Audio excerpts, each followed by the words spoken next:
Kamehameha the Great. According to Hawaiian legend, a great king would unite the islands when a comet appears in the sky. 1758, Halley's Comet was visible from the Hawaiian Islands. Shortly afterwards, the birth of Paia, or Kamehameha. Kamehameha was the great-grandson of Kaumualii, the ruler of the large portion of the island. After the death of Kaumualii, war broke out between his sons, Keaumoku and Kalinui, as well as the rival chief Alpa. After the battle, Alpa emerged victorious and seized control of the island. After the birth of Kamehameha, Alpa ordered the death of Kamehameha because he was afraid of the legend. The parents of Kamehameha were prepared for the birth of their son. They gave him to Naoli, a fellow chief, so he could live. While living with Naoli, he developed a reputation for being a loner, so he gained the name Kamehameha, which means the lonely one. This name replaced his birth name, Paia. After a 5-year period, Kamehameha was eventually invited back to live with his family by Alpa.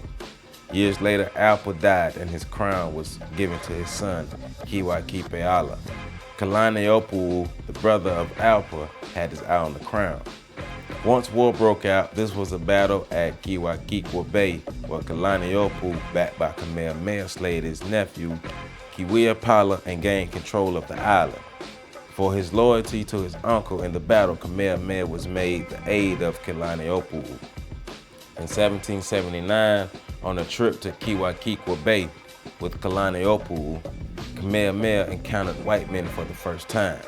They thought they were encountering Lono, their god of fertility, but they actually met James Cook, captain of the HMS Discovery. In 1782, Kalaniʻopuʻu died and Kamehameha was given a prominent position within the royal family. He was given an important religious position within the family, the guardian of Kukalimuku, the Hawaiian god of war. In addition to becoming guardian of the god of war, he became guardian of the district of Waiapo. While Kamehameha was gaining prestige, his cousin Keaumoku became ruler of the region. Also, he and Kamehameha became rivals. Kamehameha once presented a slain body of a chief to the gods as a sacrifice when Keaumoku was supposed to. Also, he was picked to be the ruler of the island instead of Keaumoku. Kamehameha and Keaumoku finally met in battle at Mokuhai, which Kamehameha emerged the victor and took control of that region. In 1790, Kamehameha went on a military campaign and attacked the district of Puna, which he emerged victorious.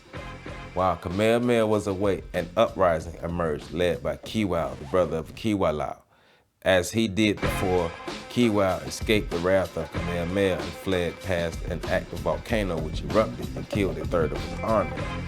In his quest to gain control of the island of Hawaii, Kamehameha built a temple to ask the gods their advice. He then invited Keaumoku to meet with him there. Keaumoku, being skeptical about the encounter, brought a good portion of his army with him. The moment Keaumoku stepped upon the shore, he was attacked and his bodyguards were cut down by musket fire. With the death of Keaumoku, Kamehameha became the ruler of the island of Hawaii. Kamehameha had his eyes on ruling more than just the island of Hawaii, and his aid came in the form of the white man. He was sold guns by Isaac Davis and John Young, who also taught Kamehameha and his army how to use the guns. These weapons made him feel confident about his campaign. With plans to invade Maui and Molokai, Kamehameha was unaware of his enemy Kalaniʻopuʻu, who was also armed with guns and planning to attack his army. Kamehameha set sail on his campaign in 1795 with 10,000 soldiers. His army easily took control of Maui and Molokai, Oahu, Waiale, and Waikiki. Unaware of a traitor in his midst, Kamehameha moved forward. Kiana decided to abandon Kamehameha and join Kalaniʻopuʻu. With the help of Kiana, Kalaniʻopuʻu was able to prepare an ambush for Kamehameha. However, the plans failed. Kiana's forces was overtaken and killed by Kamehameha's army.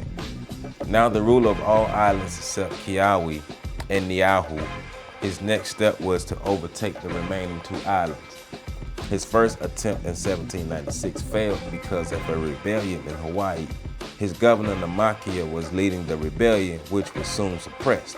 In 1803, he attempted to conquer the islands again. but he and his army fell ill. Kamehameha used this time to build the largest army the islands has ever seen. Kaumualii, chief of Kauai, watching the army grow, was forced to negotiate rather than fight against the army. With Kaumualii succeeding, Kamehameha became sole ruler of the Hawaiian Islands. Kamehameha ensured that the island of Hawaii would stay independent long after his death. He unified the legal system and used taxes to promote trade with Europe and the United States. Non-Hawaiians were not able to own land in Hawaii and did not until the rule of the Great Mahele. This allowed Hawaii to remain independent even though other islands lost their independence. Hawaii would remain independent until 1898 when it was annexed by the United States.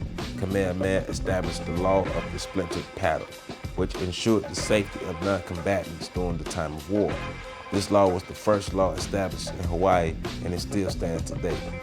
Kamehameha was the last ruler to uphold the Hawaiian religion and not deciding to convert to Christianity, allowing his culture to remain at least until he died.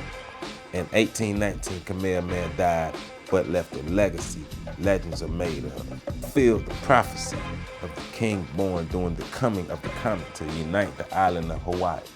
Kamehameha the Great, we proudly stand on your shoulders.